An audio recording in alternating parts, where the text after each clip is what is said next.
নমস্কার বন্ধুরা, কেমন আছো সবাই? আমরা আছি, মোটামুটি ভালো আছি। আর তোমরা সবাই কেমন আছো? বৃষ্টি হচ্ছে ভালোই, ওয়েদারটা তো হেভি, একদম মাস্ত ঠান্ডা ঠান্ডা। আমার তো খুব ভালো লাগছে এই ওয়েদারটা। আর এই ওয়েদারটা মানে এতটাই ভালো লাগে না, মানে কোনো কাজটা করতে যাবে মানে ঘুমাও সারাদিন। কালকে আমার ভিডিও দেয়নি, কেন কি কালকে শরীরটা বেশি ভালো ছিল না, যার জন্য ভিডিওটা করিনি। আর রান্নারও বেশি কিছু ছিল না, কেন কি ছেলে ইনভাইট ছিল আর আমি আর বাবা, তো ওর জন্য রান্নার বেশি একটা চাপ ছিল না, ওর জন্য কালকে ভিডিও যায়নি। আজকে আবার ভিডিও যাবে। এই যে সকালবেলা শুরু হয়ে গেছে রান্না বান্না। আমার সকালে বাজারে গেছিলাম, বাজার থেকে বাজার করে নিয়ে আসলাম। আজকে হলো শনিবার, আজকে নিরামিষ হবে। এবার নিরামিষের রান্না কি হবে সেটাই টেনশন, সবচেয়ে বেশি টেনশন হয়ে যায় নিরামিষের দিন রান্না কি হবে। এবার রান্না তো যেমন তেমন, সকালের টিফিনটা কি হবে সেটাও একটা টেনশন হয়ে যাচ্ছে। এবার এখন সকালবেলা আমি প্রথমে ভাবছিলাম যে চাউমিন করব, একবারে 3 জনের হয়ে যাবে। ভেজ চাউমিন করলে 3 জনে খেয়ে নেবো। এবার ছেলে বলছে চাউমিন খাবে না, তাহলে কি করব এবার? তারপরে এখন আবার ছেলে বললো যে মা গোলা রুটি করে দাও আমাকে। এবার শ্বশুর খাবে না গোলা রুটি, বাবা খাবে না গোলা রুটি, ছেলে খাবে গোলা রুটি, করবোটা কি? সবার এখন দুজনেরই নাতি আর দাদুর আলাদা আলাদা টিফিন তৈরি হচ্ছে। এই যে একদিকে গোলা রুটি হচ্ছে, আর একদিকে এই যে ডালিয়া হচ্ছে কুকারে। এই যে চাউমিন নিয়ে এসেছিলাম, যে সকালে চাউমিন করব, 3 জনের হয়ে যাবে, কিন্তু এখন ছেলে খাবে না বলছে, তাইলে চাউমিনটা একদম বাদ হয়ে গেল। এই যে এখন গোলা রুটি হয়েছে। আর আজকে দেখি ছোলার ডালে বড়া করব। এই যে ডালটা ভিজিয়ে রেখেছি। ছোলার ডালে আদা মানে অর্ধেক পেস্ট করব পুরোটাই, অর্ধেক বড়া করব আর অর্ধেক দিয়ে দেখি একটা ঝিঙে আছে, ঝিঙে দিয়ে একটু বড়া দিয়ে তরকারি করবো। অনেকদিন খাওয়া হয় না সেরকম। আর এই যে চাউমিনগুলো ওইভাবেই রয়ে গেছে, চাউমিনগুলো খাওয়া হবে না এখন, ও আবার কোনো অন্য দিন। এই যে গোলা রুটি হয়ে গেছে ছেলে, ওইদিকে বাবার ডালিয়া হচ্ছে। ঠিক আছে, বাই, পরে আবার কথা হবে। এই যে আলু কেটে নিয়েছি, ছেলের জন্য সয়াবিন আলু তরকারি করব। এই যে সয়াবিন ভিজে রেখেছি, আর এই যে বরাদ্দ করবো। আর এখানে টমেটো টক করবো। আজকে ডাল করব না, টমেটো দিয়ে টক করব। আর এই যে সয়াবিন ছেলের জন্য এখন রান্না করে দেবো।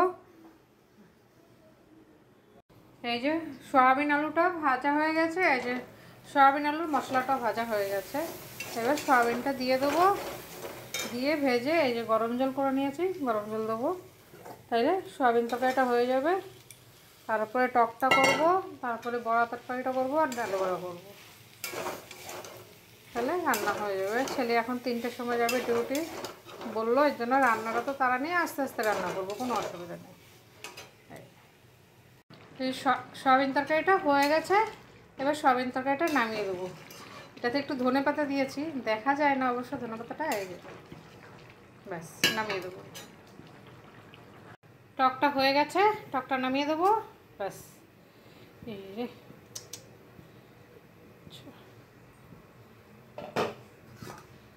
এই যে টকটাও হয়ে গেছে, একদম পাতলা করে করবো। টমেটো টকটা সবসময় পাতলাই করি।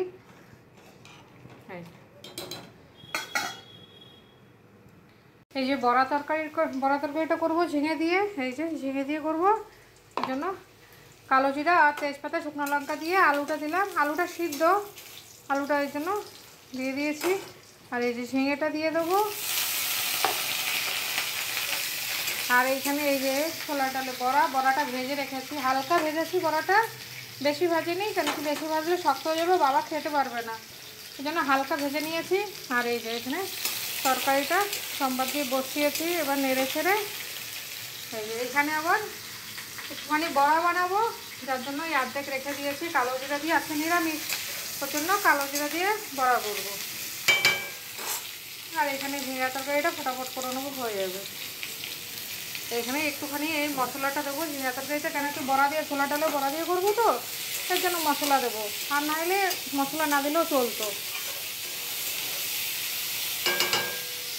এই যে বড়াটা, এই যে জল দিয়ে দিয়েছি, একদম ভালো করে ভেজে এবার বড়াটা দিয়ে দেবো। এই যে বড়াটা হালকাই ভেজেছি একদম, বাস হয়ে যাবে। এবার একটু ফেনা আসলে, গটগটানো ফেনা আসলে হয়ে যাবে। কেন কি ঝিঙাও সিদ্ধ হতে তো বেশিক্ষণ লাগবে না, আর আলু সিদ্ধই আছে, কোনো অসুবিধা নেই। এই যে বড়া তরকারিটা হয়ে গেছে ঝিঙে দিয়ে, নামিয়ে দেবো। কেন কি না নামানোর পরে বড়াটা অনেকটা জল টেনে, মানে ঝোলটা টেনে যাবে একদম, বড়াগুলো ফুলেও যাবে আর ঝোলটাও টেনে যাবে, বড়াটাও নরম হয়ে যাবে, এর জন্য শুকিয়ে যাবে। এর জন্য এখন নামিয়ে দেবো, এটা হয়ে গেছে।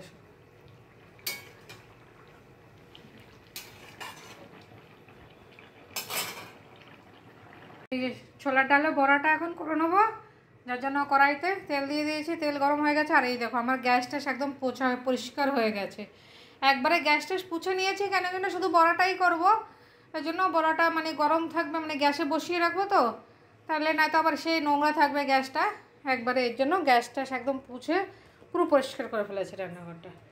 কড়াইটাও ধুয়ে দিয়েছি, বেশি তেল হলেও হবে না, নোংরা হবে না। এখন বড়াগুলো করলে বাস আমার রান্না কমপ্লিট হয়ে গেছে। ভাবছিলাম আজকে রান্নাঘরটা পরিষ্কার করব, কিন্তু হলো না, পরে কালকে করব দেখি। এই যে বড়াটা দিয়ে দেবো, এখন গরম গরম বড়া হলে সব খেতে পারবে। আজকে রান্না বান্না সব কমপ্লিট। এই যে সয়াবিন আলু তরকারি, আর এই যে ঝিঙে তরকারি বড়া দিয়ে, ছোলা ডালে বড়া দিয়ে, টমেটো টক, এই যে টমেটো টক, আর এখানে গরম গরম ভাত। এই যে আজকে রান্না হয়ে গেছে। এই যে একদম বাসন টাসন ধোয়া পরিষ্কার সব কিছু হয়ে গেছে। এখানে কটা ভাত ছিল ফ্রিজে, সেটা গরম করে নিয়েছি, আমি খেয়ে নেবো, আর ওইটা ওরা দাদু নাতি দুজনে খাবে। আর এই যে বাসন টাসন ধোয়া হয়ে গেছে। আর এই যে দেখো বৃষ্টি একবার আসে একবার কমে, এরকমই হচ্ছে। এখন আবার মেঘলা করেছে, হয়তো বৃষ্টিটা আসবে বলে। আসছে যাচ্ছে, কিন্তু গরমটা কমছে না, ঠিক গরমটা সেই রয়ে যাচ্ছে বাবা, এত গরম লাগছে না। এই দেখো বৃষ্টি হচ্ছে। আর এই যে এখানে বড়াটা হচ্ছে, বড়াটা আস্তে আস্তে হবে, তাহলে কোনো টেনশন নেই, আরামসে বড়াটা হয়ে যাবে। তাহলে গরম গরম থাকবে, পুরো চান্দান করে আস্তে আস্তে খেতে ভালো লাগবে, মচমচে হয়ে যাবে। বাস আজকে রান্নাবান্না কমপ্লিট আমার হয়েছে। এদিকেও একদম পরিষ্কার করে দিয়েছি, গ্যাস ট্যাস সব পরিষ্কার, কড়াই একদম ধুয়ে বসিয়েছি, কোনো ব্যাপার না, কড়াইতে তেল থাকবে তো কোনো অসুবিধা হবে না। ব্যাস।